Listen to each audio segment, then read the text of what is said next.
ரோமருக்கு எழுதின நிருபம் 8வது அதிகாரம் 30வது வசனம். ரொம்ப பிடிச்ச ஒரு வசனம்.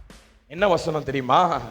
எவர்களை முன்குறித்தாரோ அவர்களை அவர் அழைக்கிறார். எவர்களை அழைக்கிறாரோ அவர்களை நீதிமான்களாக மாற்றுகிறார். எவர்களை நீதிமான்களாக்குறாரோ அவர்களை மகிமைப்படுத்துகிறார். இதுல ஏதாவது நீங்க செய்யற வேலை இருக்குதா? எல்லாமே யார் தெரியுமாமா பண்றது? சிலுவையில் அறையப்பட்ட இயேசு கிறிஸ்து எல்லாத்தையும் உங்களுக்காக செய்து முடித்து விட்டார். ஹல்லேலூயா. It is not about me praying and becoming a miracle worker. It is not about me crying out and becoming an end timer. ஓ, நானாகவே காத்திருந்து தரித்திருந்து கண்ணீர் வடித்து முடிந்து அப்படியே வீணா போய் நான் இல்ல.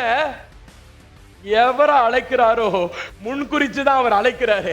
எவரை அழைக்கிறாரோ அவரே நீதிமான்களாக மாற்றுகிறார். எவர்களை நீதிமான்களாக மாற்றுகிறாரோ அவர்களை அவர் மகிமைப்படுத்துகிறார். ஹல்லேலூயா. நீங்க என்ன செய்யணும் தெரியுமா?